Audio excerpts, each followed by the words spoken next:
Well, hello everybody, and thank you for joining us again for the 7th episode of Kinston Communities Health Center's KCHC Pulse. My guest today, it's my pleasure to have you here, is Erik Heden.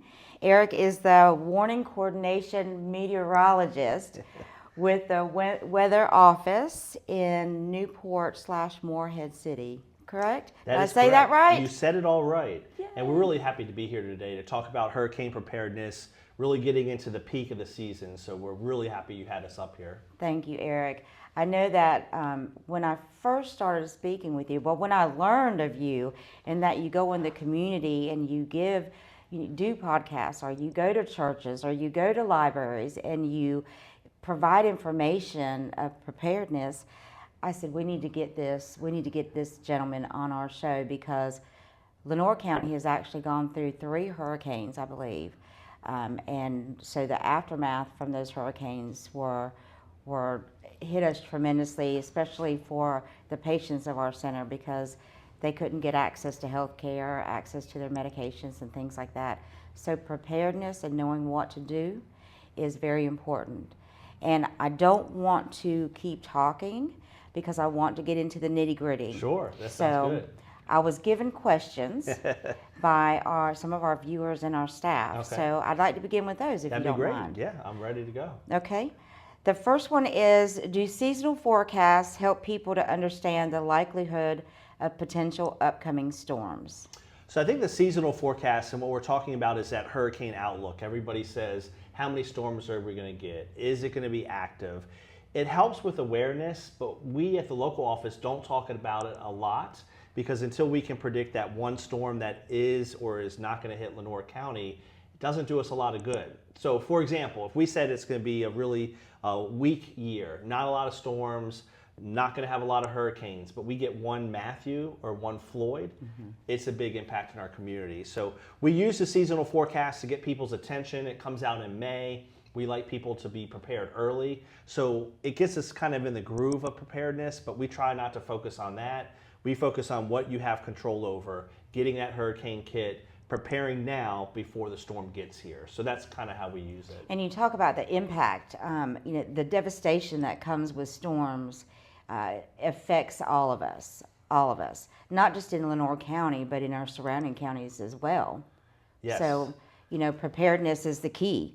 What's the most trusted weather source that folks need to use to track storms? Now, I'm biased. Of course, I'm biased. I'm from the National Weather Service. You all pay for us. It's $4 per person per year to fund the Weather Service. Weather Service has actually been around since 1871.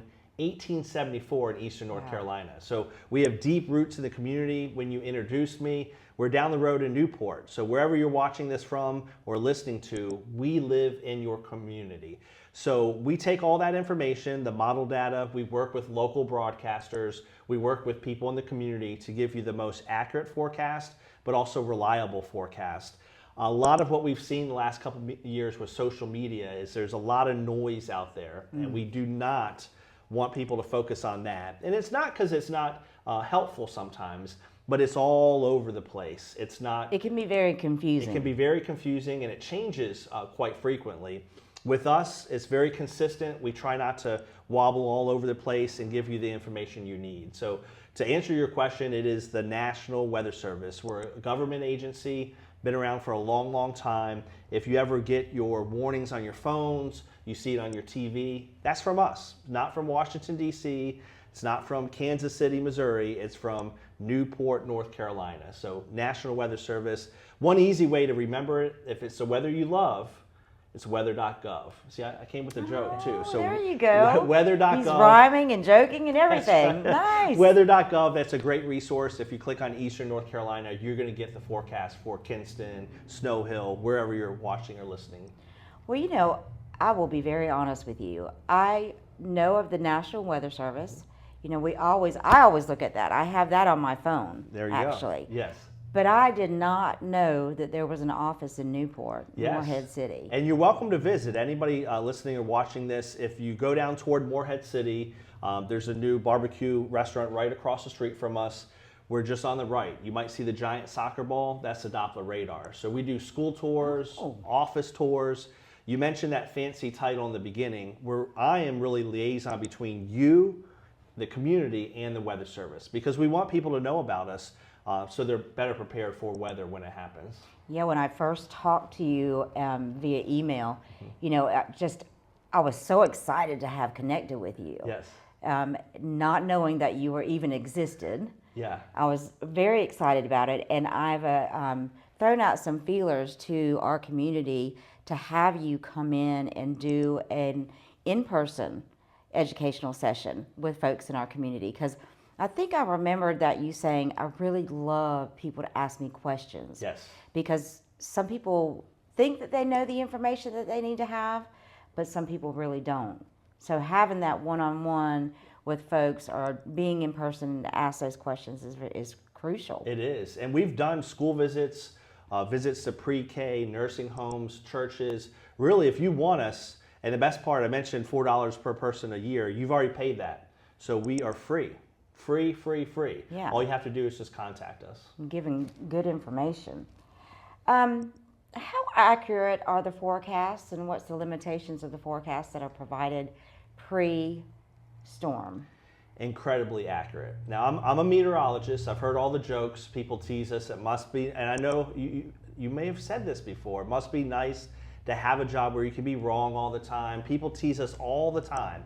But I said that the other week. See? Matter of fact, my husband and I both said that. We said we can be meteorologists. People say that. It does drive me a little crazy, because some of it is, where are you getting it from? If you show me your phone, a lot of times I'll say that's not our forecast. So at least judge us on what we put out. But a lot of our recent storms are incredibly well forecast. Florence, 5 days before it happened in 2018, 5 days before, we predicted it would make landfall in Wrightsville Beach. We were off by 5 miles. That's incredible. Helene, last year, incredible devastation in the mountains. Do not want to take away from that.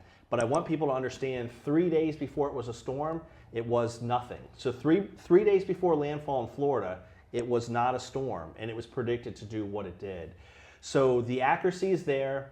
There will always be nuances where we don't get every element of the storm right. But what I want people to remember is, we are accurate, we're consistent.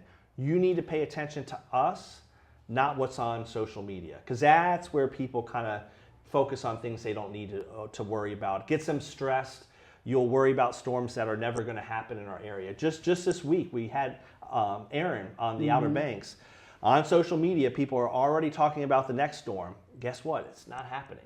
While Aaron was happening, they were talking about how it was going to hit certain locations on the coast that never happened. We never said it would. So please focus on the National Weather Service, cut through the noise, pay attention to what's important. I'm glad to hear you say that, because, not that forecasts or other forecasters or other news outlets are trying to give us the wrong information, but it's just confusing to follow everyone. And I think if we just choose one, choose that outlet, then we'll get the right information and be better prepared. And I should mention our local partners locally. Greenville, New Bern, our local TV stations, they do a great job. Even national companies like the Weather Channel and AccuWeather, known trusted official sources include us at the Weather Service, but also local TV broadcasters. But online, social media, you got to be really careful. I'm dating myself a little bit, but I finally got TikTok the other day, and it was incredible how much misinformation was out there. It's driving me crazy, just crazy about how much misinformation was out there. So please follow official sources. If it's not us, your favorite local meteorologist right here in Eastern North Carolina, that's who you should be following, not the noise on social media. That's good advice, really good advice, because there is a lot of noise out there. Okay, so I guess I've never asked this question. How does a hurricane form? So a hurricane needs warm water. That's why we don't talk about them in December or January. It needs warm water, usually about 80 degrees or warmer, for those showers and thunderstorms to form. It's an area of low pressure. It's a storm system, but it thrives on the warm water. So we get our storms out in the ocean. This time of year, as we're getting toward the peak of the season, they can form farther out into the ocean toward Africa, and that gives them the chance to really get strong and really big before they hit the coast. But bottom line is they form over the ocean, and that's why eventually when they make landfall, they do weaken. So while we can have devastation all the way into the mountains, all the way to Raleigh, they're not going to be as strong as they are at the coast because of that lack of warm water. I'm thinking about, have you ever seen that movie, The Perfect Storm? Oh yes, I've read the book as well. Okay. Yes. So how does that happen? Can there be two hurricanes that are forming and then come together and make a perfect storm? How does that happen? So what happened with that storm, and it can happen out in the ocean, is you had a tropical system, a hurricane, a strong storm, and there's other features in the atmosphere higher up that are over land, and if they interact, they can make it more intense. So that's what can happen with storms like that. Farther, closer to the coast, we do get storms in the winter called nor'easters, and they do the same thing. Wind, sometimes snow if we're lucky. I love the snow. Heavy waves along the coast and things like that. But they form in the winter, so it's over cold water. But yeah, the perfect storm is really just you already have a hurricane, and some other system can kind of invigorate it, especially if it's out over the ocean. That was a scary movie. It was. That was a scary movie. Okay, so back to the questions. Are there any factors that might cause unexpected changes in a storm's intensity or path? That's the trickiest part. So I mentioned we're very accurate with the path. When we do one of these hurricane forms in the community, I ask people, raise your hand if you're here in 1985 with Diane, and some people will raise their hand. And then I say, raise your hand if you're here in 99 with Floyd. And I show them a graphic about how our error gets smaller and smaller and smaller. So we've gotten very good with the track forecast. Where we still struggle is the intensity. You may have noticed the last couple of years, especially in the Gulf, we've had storms that have gone from hardly anything to a major hurricane. I just mentioned Helene was not a storm, and then 3 days later it was a major hurricane. So that is tricky. We're still getting better at it. We saw with Aaron fluctuations. It went to category 5, then dropped back down. So we still struggle with that. There's so many nuances with a hurricane. I simplified it and said warm water, you can have hurricanes summer and fall. But if there's dry air around it, if there's too much wind to break it apart, if it interacts with land, if it interacts with Puerto Rico and there's a high mountain chain, that can rip it apart. So even though it's such a powerful storm, if you just change one little thing, it can tear it apart. So that's why, or the opposite, one little thing that it hits that warm water and boom, it accelerates and strengthens rapidly. Little things can make a huge difference, and we may know of them, but we're still struggling with the intensity part of the forecast. Can you name a storm that really made you nervous for your community? So I grew up in Maryland, just south of Baltimore. So for here in Eastern North Carolina, I've been here 8 years. So without a doubt, it was Florence.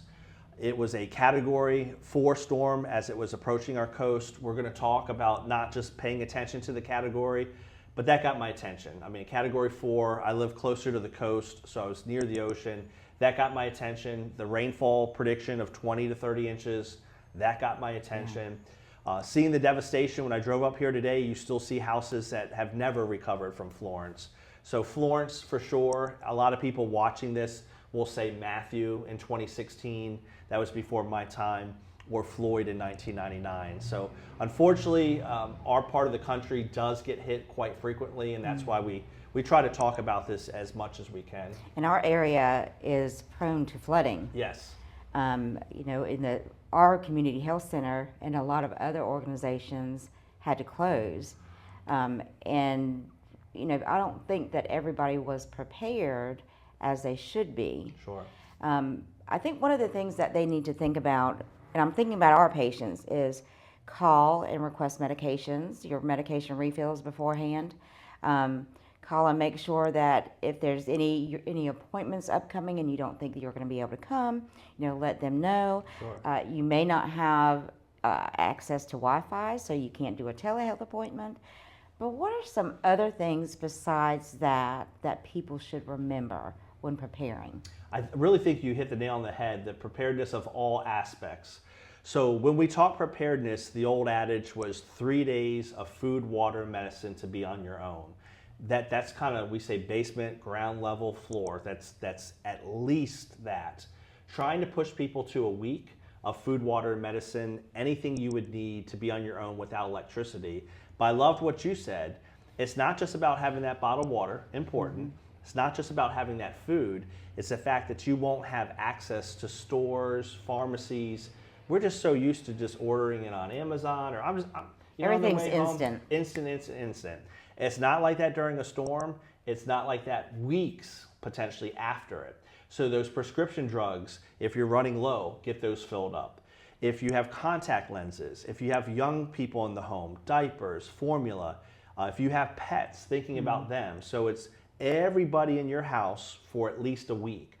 And the reason why we say that is when there's a disaster, it takes time for people to come to help or to get back to normal. A week sometimes is not enough. Sometimes it's multiple weeks. The better you are prepared now, the better you are going to be during a disaster. And I know people watching this might say, Eric, I can't get all that today. I can't get all that this weekend. I totally understand. That's why we talk about preparedness now. Get your most important items this weekend, bottled water. Next weekend, get your canned goods for food. By spreading it out, you will spread out that financial impact. It won't be a one-time hit on your wallet. And it won't be so stressful either. It won't be so stressful. Today is beautiful. It feels like fall. Don't think it's going to be fall yet. We're still having much of the fall to get through. It's beautiful as we record this, and you're not stressed. You're going to make good decisions. Think about times in your life where you didn't have a lot of time to think about it. Sometimes you made a good decision. Sometimes you didn't make a good decision. If you plan when you're not stressed, you're going to make good decisions. Now, one of the other questions was actually what types of impacts that do you remember that Lenoir County has faced because of hurricanes? I'm so glad you asked that. A lot of people talk to us about the category of the storm. Is it going to be a Cat 2? Is it going to be a Cat 3? We really want people to pay attention to the impacts. And for Lenoir County and the surrounding area, it's water, water, water. 85% of deaths are water related. So new people to the area, if you didn't experience Florence or Matthew might say, I'm not at the beach. What do I have to worry about hurricanes for? I'm all the way in Kinston, or I live toward Goldsboro. We get a lot of heavy rain from these systems. So just because you're not at the coast doesn't mean you can't be impacted. Our particular city in Kinston can be cut off by the river. So we have a south and north part of Lenoir County. So water is our biggest impact here. It's not to diminish wind. It can certainly cause power outages. It can be life-threatening, but it's water, water, water, especially since we have the Neuse River flowing right through just south of our downtown area. I keep hearing the categories. You keep bringing up the categories. So which category should we be most concerned about? Because I heard you earlier say it could be a 1, but then all of a sudden it's going to be a 4. Sure. So how do we know to be concerned other than listening to you? That's right.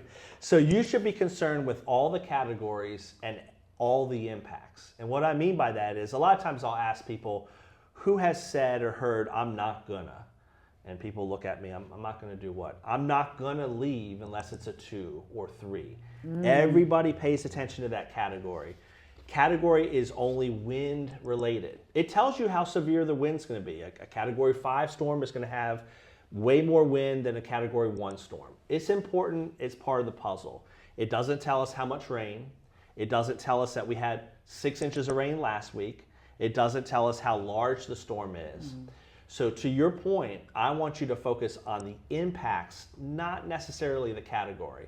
For example, if we have Tropical Storm Anna, it doesn't even get a number. But if that storm is going to produce 20 inches of rain in Lenoir County, you don't have to be a meteorologist to know it's going to be a problem. So focus on the impacts. And you don't need a meteorology degree.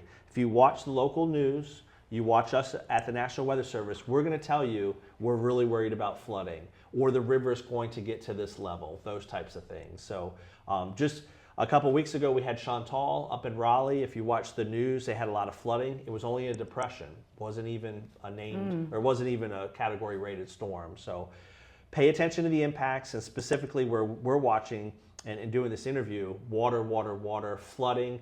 I focus a lot on the river, but we're in a rural county. Yeah. So you don't want to drive at night.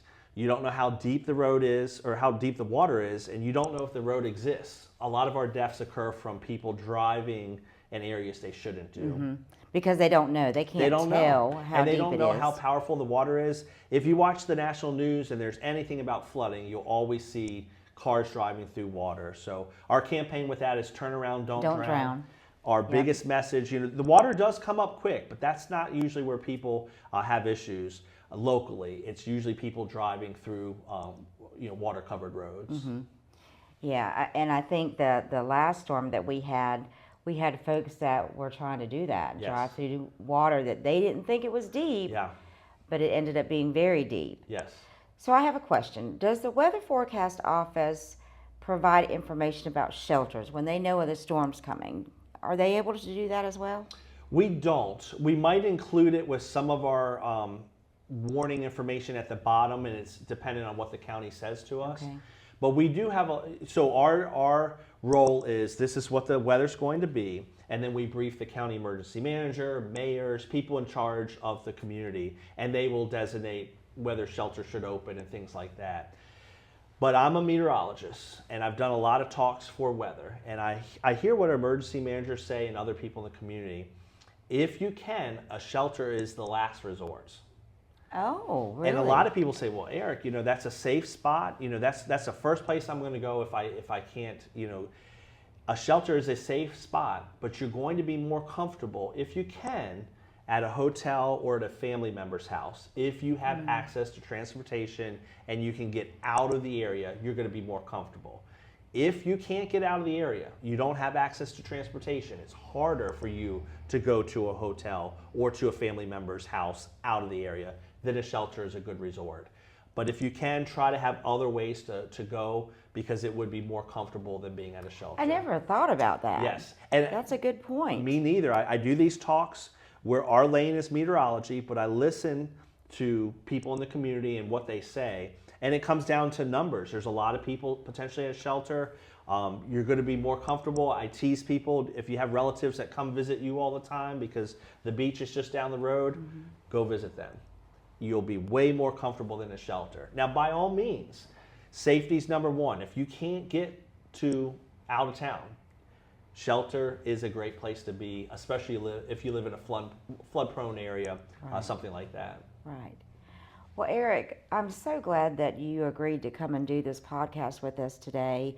You've actually taught me 2 or 3 things that I didn't even know before, and so you're providing a lot of information in a little bit of time. And I wish I could have you on here longer. But tell me, if somebody wants to contact you or learn more, what can they do? So the first step is I always bring goodies and I always bring presents. So we're going to be dropping off these brochures at the center. One of the real good ones is the Hurricane Guide. I went over a lot. I didn't cover that you should have cash on hand. I didn't cover different aspects of insurance, checking up your paperwork and things like that. That's all in this guide. This will be at the center, along with other things like lightning and flooding and heat safety. So they can come to the center to get this information. The other one I mentioned in the beginning, weather.gov, and just click on Eastern North Carolina. We have a preparedness page. We have forums that are coming up. The next couple weeks will be a little bit closer to the coast, but we still plan some Kinston and Greenville through October. You might say, well, Eric, my kids are going trick-or-treating in October. They're not thinking about hurricanes. Matthew was in October. So we have had storms late in the year. So to prepare the community, we'll be doing this right through at least October, these forums. So check them out, come see us. You can always call me at the office. Our contact information is weather.gov/Morehead City. Our contact information is at the bottom. Phone number, email, or again, the center will have access to these brochures as well. That's great. Again, thank you very much for this information. It was very, very helpful. And I hope that you remember weather.gov. That's very important to remember because it's a plethora of resources for you to be prepared for hurricanes or any other kind of natural disasters, correct? Any other kind is on there, and if this went well, we'd be happy to come back and talk about something I like more, and I think the kids might like more: snow, because we do get snow here in East North Carolina. So anything from tornadoes, lightning, flooding, hurricanes is on that website. That is awesome. That is awesome. Erik, you are such a great resource for us. And again, I'm glad that you are here. And I'm thinking right now, what are some other ways that I can get Erik here so he can talk to the community? So we'll be talking again. That sounds good. And I hope that we have some other folks in our organization and in our neighborhood that invites you to come and talk. We would love that. Yes. If you get anything out of this, we want to help you. We live and care about our community. Any way we can get out there, just let us know and we'll be there. And so you said you were doing TikTok before we have to go. You just got on TikTok. I did. But other social media for weather? So that was just on a personal level because I had to see what my kids were talking about. But for the Weather Service, we're on X, Facebook, Instagram. Very easy to follow us. NWS for National Weather Service, Morehead City. So NWS, Morehead City. I'm glad you bring that up because our website is good, but social media is where we wave our hands and say, you need to pay attention to this. So NWS Morehead City for that. Okay.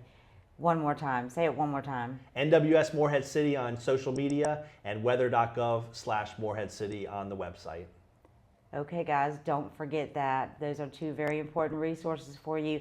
And I'm so glad that you were able to take time out of your day to join us and Erik. And I hope that you check out the resources that he provided. Stay safe and have a great day.